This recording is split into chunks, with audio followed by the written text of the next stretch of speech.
देखो जो नाम आए हैं वो अपने समय के सत्य थे, झूठ नहीं थे, सत्य थे। उस समय जिन लोगों ने उस नाम से अपना संबंध बनाया या जो नाम लेके आया उससे संबंध बनाया या उस पर विश्वास किया या उसके कहने के अनुसार चले तो उनको उस समय का नाम मिल गया। ये सत्य है। आज भी हमें आपको अपने कलयुग के समय के नाम की जानकारी करनी चाहिए। कलयुग का नाम तो किसी ने बताया नहीं, अभी तक किसी ने नहीं बताया। बताया होता अगर मालूम होता तो, इसलिए न मालूम है न किसी ने बताया। जब आपको नाम समय का नहीं मिला तो पिछले नामों को आप दोहराने लगे। इसलिए कि लोग खराब ना हो, खान पान खराब ना हो, बुद्धि खराब ना हो, कर्म खराब ना हो, विचार खराब ना हो, सोच खराब ना हो, इसलिए आपको पिछले नामों में लगाया गया था। लेकिन जब कलयुग का नाम आया, अब लोगों की समझ में तो था नहीं, लोगों ने कभी सुना भी नहीं था कि प्रभु नाम क्या है। प्रभु नाम इस लोक मंडल में कभी नहीं आया। गोस्वामी महाराज को इसीलिए इशारा करके रामचरितमानस के उत्तरकांड में कहना था, एक अनीय नामा अज सत्यानंद प्रभु धामा। वो एक ही अनामी धाम है, वहाँ एक अनामी महाप्रभु है। जब अनामी महाप्रभु मानव चोला धारण करके मृत्यु लोक मंडल पर आएगा, प्रभु नाम को जगाएगा, सिद्ध करेगा, प्रभु नाम का प्रचार कराएगा, प्रभु नाम से जीवात्माओं को जगाएगा, प्रभु नाम का बेड़ा भवसागर में लगाकर इन जीवात्माओं को प्रभु धाम पहुंचाएगा। तब जीवात्माओं का आवागमन समाप्त। ऐसे नहीं होता। इसीलिए कितने युग बीत गए, कितने नाम आप सुनते रहे, पढ़ते रहे, मानते रहे, लेकिन जीवात्मा बेचारी का कल्याण नहीं हुआ। आज ये मौका मिला है, लेकिन जीव भ्रमित है। उसने कभी सुना नहीं था, कभी जाना भी नहीं था, और संत नाम कभी आया नहीं था। 4 वेद 6 7 18 पुराण जो संकेत देने वाले, नामों की महिमा बताने वाले, उनमें भी संत नाम नहीं। संत नाम तो अभी कलयुग में लगभग 750 वर्ष पूरे होने गया। कभी साहब आए, सर्वप्रथम उन्हीं से संत नाम चला है, उन्हीं से संत मत चला है, इसके पहले नहीं था। जब था ही नहीं तो जानकारी क्या होती।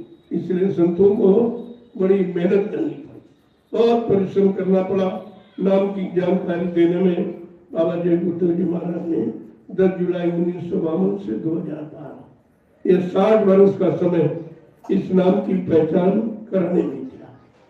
और बीच में लीला हुई, यानी परीक्षा जीवों की सभी लोग लेते हैं। अपने अपने शिष्यों की परीक्षा तो सभी लेते हैं, क्योंकि तुम्हारी जितनी भी मतलब यानी प्रगति, उन्नति, उत्थान है, योग्यता है, वो परीक्षा पर आते हैं। परीक्षा माने दूसरे की इच्छा पर निर्भर। अब कलयुग का जो परीक्षा के लायक तो थे नहीं हम लोग जो परीक्षा लेते, तो गुरु ने अपनी परीक्षा दी। एक अनोखा काम है कलयुग। शिष्यों की परीक्षा गुरु ने ली, लेकिन गुरु ने अपनी परीक्षा दी, लेकिन फेल शिष्य हो गए। बड़ी अनोखी लीला है कि परीक्षा गुरु ने दी, पहचान गुरु ने दी, लाभ गुरु ने दिया, और फेल हो गए शिष्य लोग। तो हम शिष्य अभी नहीं बन पाए, शिष्य बनाए जा रहे हैं। शिष्य माने सीख लेने वाला, गुरु की सीख को मानने वाला, विश्वास करने वाला, उस सीख पर चलने वाला और निरंतर उस पर बढ़ते रहना, उसको कहते हैं शिष्य। ये तो परंपरा भी है नहीं, लेकिन धीरे धीरे धीरे धीरे बनाई जा रही, मजबूत की जा रही है। किसी मार्ग को बनाने में समय लगता है, ज्यादा मजबूत होना तो ज्यादा समय लगेगा। ये मार्ग है, सत मार्ग है। ये जीवात्माओं को सतधाम, सतलोक पहुंचाने वाला मार्ग है। उस मार्ग को संतों ने प्रशस्त किया है। आज तक किसी ने ये रात खोला नहीं था, किसी ने नहीं बताया, न ऋषियों ने, न मुनियों ने, न योगियों ने, महर्षियों ने, न ब्रह्मचारियों ने, न अवतारी शक्तियों ने, न ज्ञानी विज्ञानियों ने। यह मार्ग किसी से खुला ही नहीं, किसी को जानकारी थी ही नहीं। इसलिए संत महापुरुषों को ज्यादा मेहनत करनी पड़ी। इतनी मेहनत सृष्टि में किसी ने नहीं किया, और इतना परिश्रम और इतनी ताड़ना यात्रा किसी ने सही नहीं है। जिस महापुरुष ने हम सब जीवों के उद्धार कल्याण के लिए, उनके दुख तकलीफ को दूर करने के लिए, उनके सिर पर लगे पाप के गठरों को उतारने के लिए स्वतः अपने ऊपर सब कुछ ले लिया, लेकिन अपने जीवों को परेशान नहीं किया। ये किसी ने नहीं किया। ये कलयुग का पहला इतिहास है।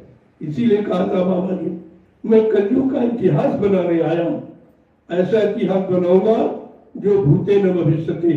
सतयुग त्रेता द्वापर के लोग अपने अपने युग का इतिहास पढ़ना भूल जाएंगे। मैं ऐसा चमत्कार करके दिखाऊंगा जिसको हिंदुस्तानी नहीं सारा विश्व नमस्कार करेगा। ऐसी आवाज किसी की नहीं है। इसीलिए लोगों को शंका भ्रम है, कभी सुनी नहीं थी, किसी किताब में लिखी नहीं है, किसी ने पढ़ा नहीं था, तो विश्वास होने में देर है। अगर विश्वास हो जाए तो फिर देर केवल विश्वास की। बिन विश्वास न कोनो सिद्धि। बिना विश्वास के कोई काम नहीं सिद्ध होता, चाहे परिवार का हो, समाज का हो, देश का कोई।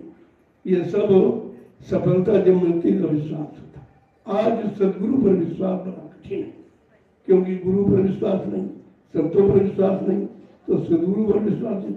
जब सब पर विश्वास घट गया तब इस परम शक्ति, जिसे परम संत महापुरुष कहते हैं, उसको आना पड़ा, उसको आना पड़ा।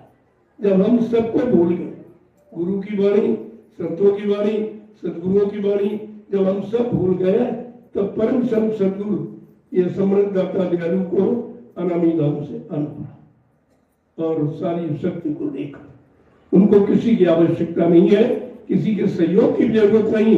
उन्होंने कितनी बार कहा, तुम सब लोग अगर हट जाओ और भाग जाओ फिर भी बच्चों में परिवर्तन कर सकता हूं। यह परिवर्तन जिसकी मुट्ठी में है।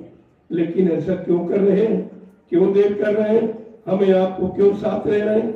हर युग का इतिहास है, तो कलयुग का इतिहास अपने भक्तों का बनाना चाहते हैं, इसलिए हमें आपको साथ में देते हैं। लेकिन हम लोग कतराते रहते हैं, हम लोग भागते रहते हैं, छोड़ते रहते हैं, बैठते रहते हैं, भ्रमित होते रहते हैं। जितनी देर हमारे यहाँ में है उतनी देर परिवर्तन है, उनके यहाँ कोई देर नहीं। कितनी बार कहा मैंने, परिवर्तन का सब मसाला बना लिया। जिस दिन तुम उसके लायक काबिल हो जाओगे मैं तुमको सौंप दूंगा। अब देरी हमारी आपकी है, हम आप बनना चाहते नहीं। चाहते काम तो चाहते, सफलता चाहते, लाभ चाहते, कल्याण चाहते, लेकिन कर्म दीजिए, बगैर किए तो कुछ होगा नहीं। ये सृष्टि का नियम है, या कर्म प्रधान है, कर्म तो आपको करना पड़ेगा। ऐसी भौतिक जगत को पाने के लिए, शरीर परिवार समाज को चलाने के लिए आप कितनी मेहनत करते हो, लेकिन अध्यात्म बारे कभी सोचा है कि भाई अध्यात्म करना? अध्यात्म की जानकारियां हैं किसी को नहीं, किसी को नहीं, न राजा को, न प्रजा को, न धर्माचार्यों को। उनको ये पता नहीं है कि अध्यात्म क्या है।